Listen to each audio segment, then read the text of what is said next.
আমরা পবিত্র কালামে পাক থেকে আলোচনা শুনবো বলেন তো কোরআন কার কিতাব? কথা বলেন, কার কিতাব? এই কিতাবের ভিতরে কোনো ভুল আছে? কোনো সন্দেহ আছে? আল্লাহ রাব্বুল আলামিন বলেন, আমার দুনিয়ার বান্দা বান্দি শোনো, আমি তোমাদের হেদায়েতের জন্য এমন একটা কিতাব জমিনে দিলাম, যে কিতাবের ভিতরে কোনো ভুল নাই, কোনো সন্দেহ নাই। আল্লাহু আকবার বলেন। আল্লাহ রাব্বুল আলামিন বলেন, যালিকাল কিতাবু লা রাইবা ফীহি হুদাল লিল মুত্তাকিন। আমি তোমাদের জন্য এমন একটা কিতাব দিলাম, এমন একটা কোরআন দিলাম, যে কোরআনের ভিতরে কোনো ভুল নাই, কোনো সন্দেহ নাই। আল্লাহু আকবার বলেন।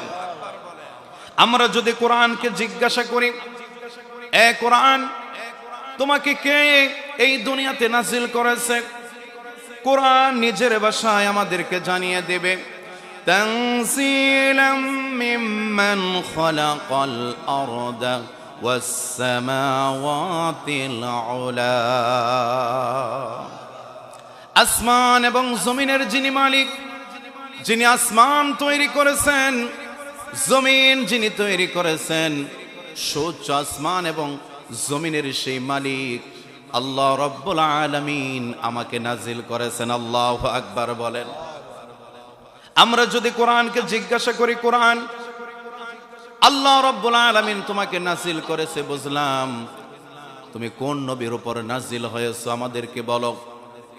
কোরআন নিজের ভাষায় আমাদেরকে জানিয়ে দেবে, ওয়া আমানু বিমা নুসিলা আলা মুহাম্মাদ ওয়া হুয়াল হাক্কু মির রাব্বিহিম। আল্লাহু আকবার।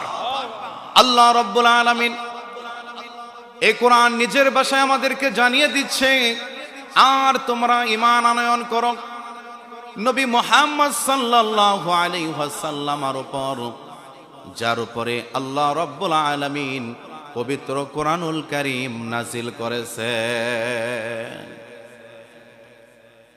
এখন যদি কোরআনের কাছে আমরা জানতে চাই, কোরআন বুঝতে পারলাম আল্লাহ রাব্বুল আলামিন তোমাকে নাজিল করেছেন, তুমি মুহাম্মদ সাল্লাল্লাহু আলাইহি ওয়াসাল্লামের উপর নাজিল হয়েছো। কোরআন আমরা জানতে চাই, তুমি কেন দুনিয়াতে নাজিল হয়েছো, কারণ কি? কোরআন আমাদেরকে জানিয়ে দেবে, দুনিয়ার মানুষ তোমরা শোনো, লিতুখরিজান নাস মিনাজ যুলুমাতি ইলান নূর। আমি কোরআন এই দুনিয়াতে নাজিল হয়েছি, কারণ হলো আমি যেন মানুষদেরকে অন্ধকার থেকে আলোর দিকে নিয়ে যেতে পারি, আমি যেন পথভোলা মানুষদেরকে সঠিক পথের দিশা দিতে পারি, আমি যেন জাহান্নামে ওই জাহান্নামী মানুষদেরকে সঠিক পথের দিশা দিয়ে আল্লাহ তাআলার জান্নাতের দিকে নিতে পারি। এই জন্য আল্লাহ রাব্বুল আলামিন আমি কোরআনুল কারীমকে নাজিল করেছে। এখন যদি আমরা কোরআনকে জিজ্ঞাসা করি, কোরআন বুঝতে পারলাম তুমি আমাদেরকে সঠিক পথের দিশা দেওয়ার জন্য, আমাদেরকে অন্ধকার থেকে আলোর দিকে নিয়ে যাওয়ার জন্য নাজিল হয়েছ। এখন আমরা যদি তোমাকে অনুসরণ করি, তোমার দেখানো পথে চলি, তাহলে আমাদের কি লাভ হবে বলো? কোরআন নিজের ভাষায় আমাদেরকে জানিয়ে দিবে, দুনিয়ার মানুষ শোনো, ফামান তাবিয়া হুদায়া ফালা খাউফুন আলাইহিম ওয়ালা হুম ইয়াহজানুন। কোরআন আমাদেরকে জানিয়ে দিচ্ছে, দুনিয়ার মানুষ, ও আল্লাহর বান্দা বান্দি, তোমরা শোনো, যারা আমি কোরআনকে অনুসরণ করবে, কোরআনের দেখানো পথে চলবে, তাদের দুনিয়াতেও কোনো ভয় নাই, দুনিয়াতেও কোনো টেনশন নাই, আখিরাতেও তাদের কোনো ভয় থাকবে না, তাদের কোনো টেনশন থাকবে না। আল্লাহু আকবার বলেন। তো সেই কোরআনুল কারীম পেয়ে আমরা খুশি না বেজার? কথা বলেন, খুশি না বেজার? সেই কোরআন থেকে আমরা আলোচনা শুনবো ইনশাআল্লাহ।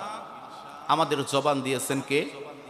উচ্চ আওয়াজ করে বলেন, যে আল্লাহ রাব্বুল আলামিন আমাদেরকে জবান দিলেন, সে আল্লাহ তাআলার দেয়া জবানটা ছেড়ে দিয়ে আসুন আমরা অল্প সময় কোরআনুল কারীম তেলাওয়াত করি। আমি যে আয়াতে কারিমাটি তেলাওয়াত করেছি, আমার সাথে আপনারা সকলেই জবান ছেড়ে পড়ুন, আউযু বিল্লাহি মিনাশ শাইতানির রাজীম। অভিশপ্ত শয়তানের ওয়াসওয়াসা থেকে আমরা আল্লাহ তাআলার নিকট আশ্রয় চাচ্ছি, পানাহ চাচ্ছি।